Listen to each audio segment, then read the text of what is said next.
ಬೇಲಿಯ ನೆವೆಯಿಂದ ವಿಷವನ್ನು ಕೊಟ್ಟು ಕೊಂದರು.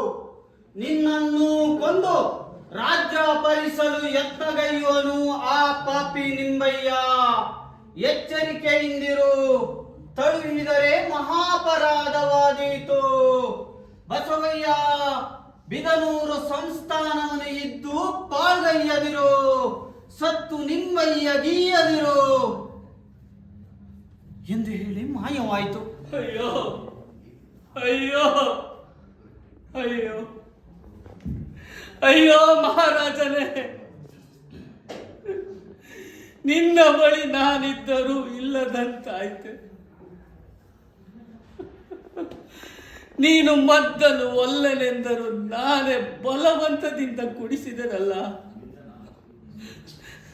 ಶಿವ ಶಿವ, ನಾನೇ ಕೊಲೆ ಪಾತಕನು.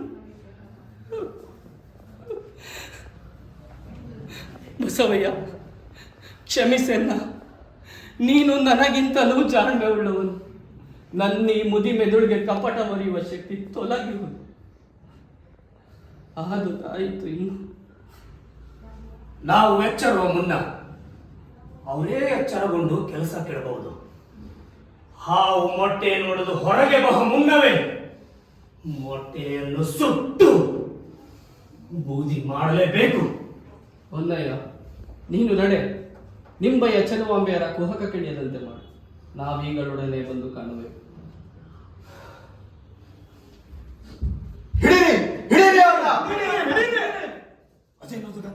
ನೋಡಿ ಬರುತ್ತೇನೆ. ಸೋಮಯ್ಯ ಕೆಲವು ಜನ ಸೈನಿಕರೊಡನೆ ಬಂದಿದ್ದಾರೆ. ಏಕೆಂದು ನಾನು ಹೇಳುತ್ತೇನೆ. ನೀವು ಬಸವಯ್ಯನವರು ರಾಜ ಕೈದಿಗಳು. ಏನಿದು ಸೋಮಯ್ಯ? ರಾಣಿ ಅವರ ಆಜ್ಞೆಯಾಗಿದೆ ನಿಮ್ಮನ್ನು ಬಸವಯ್ಯನನ್ನು ಹಿಡಿದು ತರಲು. ಗತಿಸಿದ ಬಿದನೂರರಸರ ಪುತ್ರನಾದ ನಾನು ಆಜ್ಞೆ ಮಾಡ್ತೇನೆ. ಸಮಯ ನೀನು ಹಿಂತಿರುಗುವುದೆಂದು. ಹಿಂತಿರುಗಿ ಸೈನಿಕರೇ, ರಾಣಿ ಚೆಲುವಾಂಬೆ ನಿಮಗಿದ್ದ ಭಾಷೆಯನ್ನು ಮರೆಯದಿರಿ. ಹಿಡಿದು ತನ್ನಿ ಈ ರಾಜ ಕೈದಿಗಳನ್ನು. ಎಲ್ಲವೋ ಕಪಟಿಯ ಮಗನೇ, ಪಾಪಿಗಳ ಸಹಕಾರಿಯೇ. ಬಸವಯ್ಯ, ದುಡುಕದಿರು. ಸತ್ಯಕ್ಕೆ ಜಯವಿದೆ. ಸೋಮಯ್ಯ, ನೀವೆಲ್ಲರೂ ಹಿಂತಿರುಗಿ ಹೋಗುವುದು. ನಾನು ಬಂದು ರಾಣಿಯವರನ್ನು ಈಗಲೇ ಕಾಣುತ್ತೇನೆ. ಮಂತ್ರಿಗಳೇ, ನಾವು ರಾಣಿಯವರ ಆಜ್ಞೆಯನ್ನು ಮೀರಲಾರೆವು.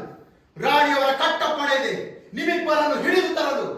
ಬರಲು ತಿರಸ್ಕರಿಸಿದರೆ ಬಲಪ್ರಯೋಗ ಮಾಡಲು ಒಪ್ಪಣೆ ಇದೆ. ಹಾಗೇ ಆಗಲಿ, ಬರುತ್ತೇವೆ, ನಡೆಯಿರಿ. ಬಸವಯ್ಯ, ನಾವೀಗ ಪ್ರತಿಭಟಿಸಿದರೆ ನಮಗೆ ಕೆಡಕಾಗುವುದು. ಈಗ ಸುಮ್ಮನೆ ನನ್ನೊಡನೆ ಬಾ. ಧೈರ್ಯವಾಗಿ ಹಿಂತಿರುಗಿ ಬರುತ್ತೇವೆ.